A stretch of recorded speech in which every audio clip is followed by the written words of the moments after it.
Queensland have one state of origin. The rugby league gods were literally like, hey, did you see that 2024 script? Uno reverso and reload the team. Now, I will freely admit I did not take it well at the time. What the damn hell was that? But I just sat back, watched every reaction, saw everyone else have their say, and I've got a fair bit to say about it. Both about the series itself, but also about the fact that Laurie Daley has been confirmed to be New South Wales coach again in 2026. So without further ado, let's get into it. I'm going to start by talking about Queensland, because while there's no shortage of New South Wales media that's been questioning what went wrong in the series, I think there's not enough people who are giving Queensland their flowers. What they did in this series, coming from 1-0 down at home against a New South Wales side who are far stronger than they are on paper, was very impressive. My most recent video on this channel went through my top 25 players in the NRL, and of the top 10, 8 of them were from New South Wales, with 1 from New Zealand and only 1 from Queensland. When we talk about Queensland's underdog stories and the spirit that runs through those triumphs, this 2025 team was a side that embodied that really well, going into a sea of 80,000 Blues fans and leaving them completely silent. It was a side under pressure, but also a coach under pressure. I truly believe that if Queensland had lost this series, Billy Slater would be under some serious questioning. He would have been a very, very good chance, in my opinion, of not surviving until next year. Just the circumstances of not only having lost 2 series in a row, but also having lost 2 games at home in those 2 years. He knew that and still had the guts to make the big changes when they were necessary, like dropping Daley Cherry Evans after game 1 for Tom Dearden, or putting the likes of Gemmet Shibasaki into the side while keeping someone like Reece Walsh, who's proven in that arena, at 18th man. And somehow every one of those decisions seemed to pay off massively. None more so than Tommy Dearden. I mean, this was his series and he rightly won the Wally Lewis medal. Everyone's fawning over where he is now, but I want to draw a little bit of attention to where he's come from. Coming through at Brisbane, he was extremely highly regarded, but here's a stat for you. Across 2020 and 2021, where he played for the Broncos and the Cowboys, Dearden played 29 games and won only 2 of them. He was a half at the NRL level who in that time had a 7% win rate. The poor kid was absolutely cursed, and there were a lot of people at the time who were thinking this kid's potential probably won't be realized. Fast forward to now, he's got 7 Origin caps to his name, 118 NRL appearances. He's the captain of the North Queensland Cowboys and has taken them to a preliminary final aged only 24. He's at least half a decade away from his prime as a halfback, and as a New South Welshman, that is absolutely terrifying to me. To come from where he was to where he is with the pressure of playing in the halves is absolutely tremendous. I mean, I won't name names, but we've seen many young halves with massive potential come into the NRL, struggle initially, and just never recover. Dearden deserves a lot of credit for the spirit he has shown so far in his career. And for his Queensland teammates, to see someone relatively inexperienced in the Origin arena show that kind of spirit is contagious. He has a level of confidence and composure that's extremely motivating for other Queensland players. Whether it's this fabled Queensland spirit or just some other underdog style motivation, Queensland had it in abundance in Game 3, and it's left the Blues absolutely searching for answers. Okay, strap yourselves in, I'm about to get passionate. I just want to talk to him.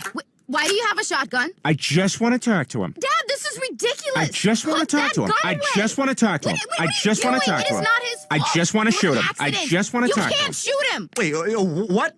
What are you doing? I don't think it's often that you see a home side in an Origin decider play in a way that made them look so thoroughly underprepared for the occasion. We had absolutely every reason to be up for that game. The chance to seal the series in Perth was a luxury that we gave ourselves by winning Game 1. I could stomach that loss, but I can't stomach how little we showed up at home. I mean, the 80,000 Blues fans who were there in attendance did their part, and there's enough quality in this side to win that game every day of the week. After being down by 20 points at halftime in Game 2, the fix for Game 3 was pretty clear. Work on our starts, don't miss the jump, and be ready to go from the very first minute, because you know sure as hell Queensland are going to come out firing to try and silence the hostile crowd. Instead, we were again down by 20 points at halftime. They ask you how you are, you just have to say that you're fine when you're not really fine, but you just can't get into it because they would never understand. I've said this a number of times now, but I was very underwhelmed by the coaching appointment of Laurie Daley. It frustrated me that we were taking a step back into a fundamentally dark time in New South Wales State of Origin history, and that there were no fresh faces ready to step into that role instead. I just had no confidence that he was the right man, and don't get me wrong, I really wanted to be proven wrong on that, but unfortunately the opposite has happened. I mean, in the press conference after Game 3, he said that he was, quote, proud of the performance and, quote, that we played good footy. Are you serious? Dude, like, if not for a consolation try in the final minute, we just lost an Origin decider at home 4 tries to 1. Proud isn't a word that me or the rest of the state of New South Wales would be using right now. I'd say that the opposite of being proud is being embarrassed, and I am way closer to being embarrassed than proud right now. Like, I mean, in the press conference after the game, when he was asked about the Blues' stuttering attack, his reaction was... Yeah, I think, you know, just been maybe, you know, I don't know, Yowie would be the best one to ask. He's out there. Yeah, I don't play tough. I was a bit of that pace. I'm sorry, I couldn't make a bit of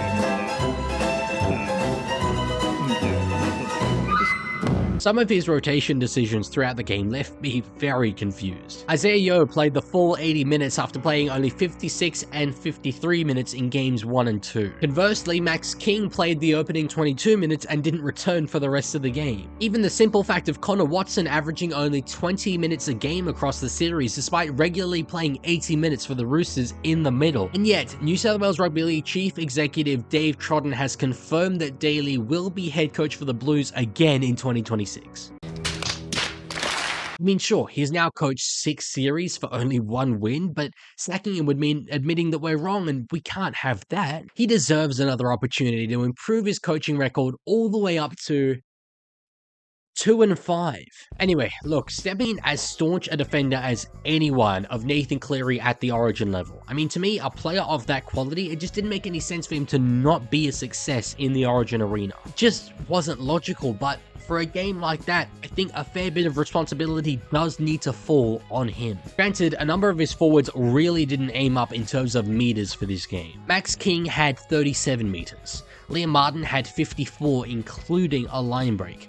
Connor Watson had 24. Spencer Leniu had 65, Hudson Young had 47, and Stefano Utoikamanu had 54.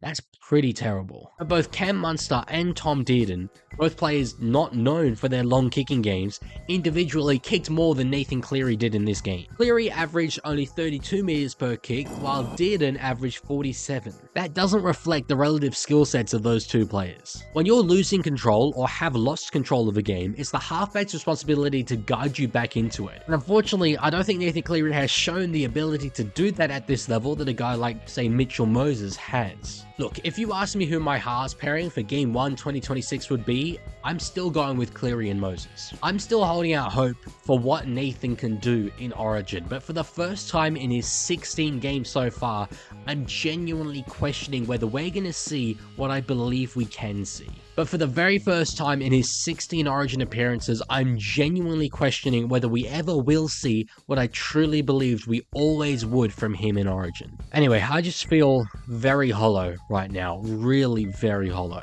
I said that the departure of Michael Maguire ripped the wind out of the sails of what New South Wales were trying to achieve, and unfortunately I think that's really proven to be true. Queensland are never an easy side to beat, but the fact that New South Wales have lost the majority of the 5 series so far in the 2020s is pretty shocking. New South Wales are much better than that on paper, and I genuinely believe that Queensland have beat us consistently through desire.